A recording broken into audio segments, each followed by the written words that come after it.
డెల్టాకు వరప్రసాద్ అని మన ప్రకాశం బ్యారేజీ ఏదైతే ఇక ప్రకాశం బ్యారేజీకి సంబంధించి ఆ రోజు 2009 1998లో సైతం ఇంత పెద్ద ఎత్తున వరదను మనం చూడాల.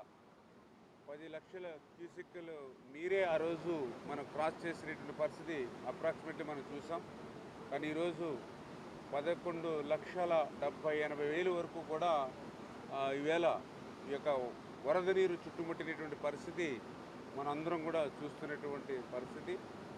అందులో భాగంగా ఏదైతే ఈ యొక్క ప్రకాశం బ్యారేజీకి సంబంధించి మరి ఈ ఉన్నటువంటి యొక్క 70 గేట్లలో పర్టికులర్గా మరి గత రాత్రి ఒక 4 పడవలు వచ్చి అందులో ఒక పడవ కిందకు పోయినా మిగిలిన 3 పడవలు ఆ గేట్లని తాకినటువంటి పరిస్థితుల్లో అందులో పర్టికులర్గా 69వ గేటుకు సంబంధించి బలంగా ఏదైతే కౌంటర్ వెయిట్ ఏదైతే గేట్స్ ఉంటుందో దాన్ని తాకడంతో ఆ కౌంటర్ వెయిట్ డ్యామేజ్ అయినటువంటి పరిస్థితి ఉంది.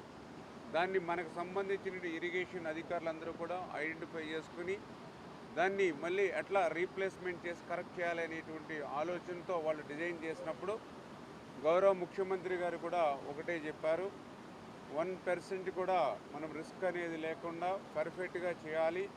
ఎందుకంటే ప్రకాశం బ్యారేజ్కి సంబంధించి కింద లక్షలాది మంది ప్రజల దాహార్తిని కానీ తాగునీరుని అందించేటువంటి బృహత్తరమైనటువంటి బ్యారేజీ. కన్నమనాయుడు గారు ఆయనకి గేట్ల తయారీలోనూ నిపుణత ఉన్నటువంటి వ్యక్తి. ఆ యొక్క కన్నమనాయుడు గారు ఎవరైతే ఉన్నారో ఆయన సేవలను ఉపయోగించుకోవాలని స్వయంగా ముఖ్యమంత్రి గారు చెప్పడంతో మరి ఆయన్ని కూడా మాట్లాడి మరి హైదరాబాద్ నుంచి ఇక్కడ రావడానికి సరైనటువంటి సౌకర్యాలు ఇప్పుడు రోడ్స్ కానీ మార్గం లేకపోయినప్పటికీ కూడా శ్రమతో మరి విజయవాడకి తీసుకురావడం జరిగింది. ఇప్పుడు ఏదైతే కన్నయ్య నాయుడు గారు అదేవిధంగా మనకు సంబంధించినటువంటి ఏదైతే ఇరిగేషన్ డిజైన్స్ డిపార్ట్మెంట్ ఏదైతే ఉందో వాళ్ళందరూ కూడా కోఆర్డినేషన్ చేసుకుని ఇప్పుడే ఆయన అంతా కూడా పరీక్షించడం జరిగింది. ఎట్లా దాన్ని రీఫిల్ చేయాలి, ఎందుకంటే ఇప్పుడే ఆయన చెప్పిన దాని ప్రకారం ఈ ప్రకాశం బ్యారేజ్కి అయితే ఇప్పటికిప్పుడు పెద్దగా ప్రమాదం అయితే ఏమీ లేదు. ఎందుకంటే చాలామంది ప్రజల్ని కొద్దిగా భయం రేకెత్తించేటువంటి విధంగా కూడా కొన్ని పేటీఎం అదేవిధంగా కొంతమంది ఫేక్ న్యూస్లు ప్రచారం చేస్తూ ఉన్నారు, భయోందోళనకు గురి చేస్తూ ఉన్నారు. ఇది కేవలం ఏదైతే గేట్లు దింపడానికి ప్యారలల్గా ఉపయోగపడేదే. మరి ఏదైతే మరి ఆ కౌంటరు ఏదైతే ఉందో దానికి సంబంధించిన డ్యామేజ్ అంచేత ప్రజెంట్ ఇప్పుడు ఇమీడియట్లీ గేట్ దింపడానికి కూడా ఇబ్బంది ఏమీ లేదు. రేపొద్దున మళ్ళీ భవిష్యత్తులో ఫ్లడ్ వచ్చినప్పుడు మళ్ళీ గేట్ని మనకి పైకి లిఫ్ట్ చేయాలన్నప్పుడే మనకి అవసరం అవుతుంది అనేటువంటిది కన్నమనాయుడు గారు కూడా చెప్పడం జరిగింది. దాన్ని ఏ రకంగా మళ్ళీ మనం రీప్లేస్మెంట్ చేయాలన్నీ కూడా దగ్గరుండి ఆయన డిజైన్ చేసి ఏ విధంగా 1% కూడా నష్టం లేకుండా చేయాలని ఆలోచనతో ముఖ్యమంత్రి గారి ఆదేశాలతోటే మేమందరం కూడా పనిచేస్తున్నామని చెప్పి మీ ద్వారా అందరికీ కూడా తెలియజేసుకుంటూ మరొక్కసారి ప్రజలందరికీ కూడా మీతో విజ్ఞప్తి చేస్తూ ఉన్నాం. గతంలో ఎప్పుడూ చూడనటువంటి ఫ్లడ్ వచ్చింది. ప్రజలు కూడా సహకరించి అటువంటి ఫేక్ న్యూస్ని ఫేక్ ప్రచారాన్ని కూడా నమ్మవద్దు, ధైర్యంగా ఉండండి. మీ అందరికీ కూడా భరోసాగా ఇవాళ చంద్రబాబు నాయుడు గారు ఒక క్రైసిస్ మేనేజ్మెంట్లో ఉన్నటువంటి వ్యక్తి మనందరికీ కూడా అండగా ఉన్నారు.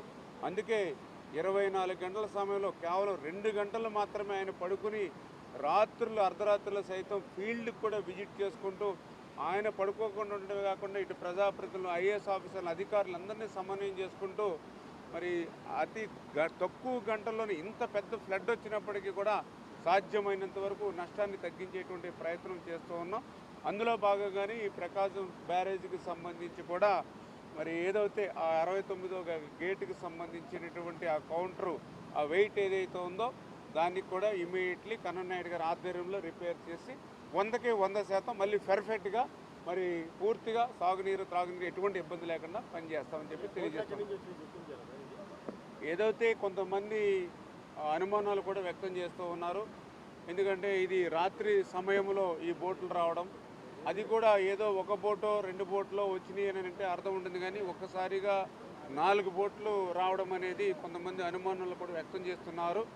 ఏదో లంగర్స్ని క్లియర్ చేస్తే ఆటోమేటిక్గా వచ్చేసేటువంటి పరిస్థితి ఉంది. ఇది ఏదైనా కుట్ర ఉంది, కొంత వైసీపీ అటువంటి నేచర్ ఉన్నటువంటి వాళ్ళని కొంతమంది అనుమానాలు వ్యక్తం చేస్తూ ఉన్నారు.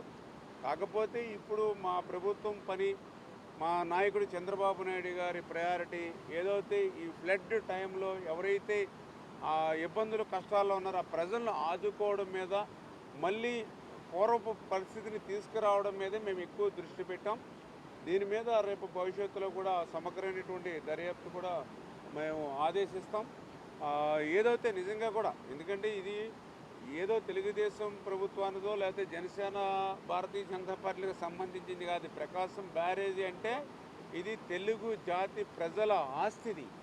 అందులో కూడా పర్టికులర్గా టంగుటూరి ప్రకాశం పంతులు గారు పేరు పెట్టుకున్నటువంటి బ్యారేజ్ ఇది.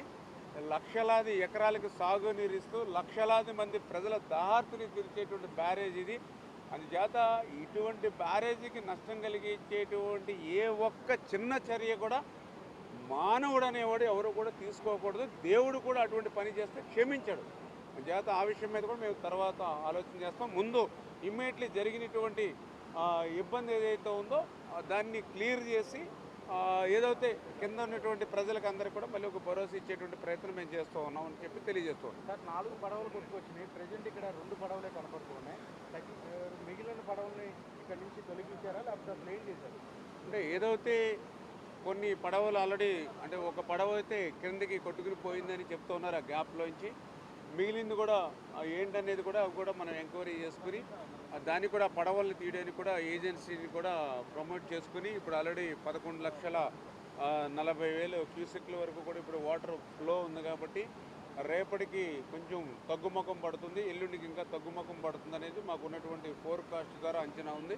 అంచేత రాబోయేటువంటి 2 రోజుల్లో అది కూడా ప్లాన్ చేసుకొని ఏదైతే ఆ పడవలు, అంటే అది 4 పడవలు అని చెప్తూ ఉన్నారో అది ఎంతవరకు 4 3 అనేది కూడా మేము ఐడెంటిఫై చేసుకుని ఆ ఉన్న అడ్డుపడినటువంటి పడవలను కూడా 1-2 రోజుల్లో ఆ వాటర్ ఫ్లోని దృష్టిలో పెట్టుకుని, ఎందుకంటే ఇప్పుడు మళ్ళీ దాన్ని జాగ్రత్తగా మళ్ళీ వెలుపులకు తీయాలి. ఏమాత్రం కొంచెం మళ్ళీ అది ఎఫెక్ట్ అయ్యి గేట్లకి టచ్ అయినా లేదా ఇంకోటి అయినా మళ్ళీ దానికి ఏదైనా ఏమాత్రం చిన్న ఇబ్బంది వచ్చినా మనకి రేపు గేట్లు క్లోజ్ చేయడంలో కానీ ఓపెన్ చేయడంలో ఇబ్బంది ఉంటుంది. కాబట్టి దాన్ని కూడా జాగ్రత్తగా ఆ ఫ్లోని దృష్టిలో పెట్టుకుని తీసేటువంటి పరిస్థితి ఉంటుంది. దానికి కూడా కన్ననాయుడు గారు ఆల్రెడీ మనకు అవైలబుల్ ఉన్నారు కాబట్టి ఆయన సహకారం కూడా తీసుకుంటామని చెప్పి తెలియజేస్తారు.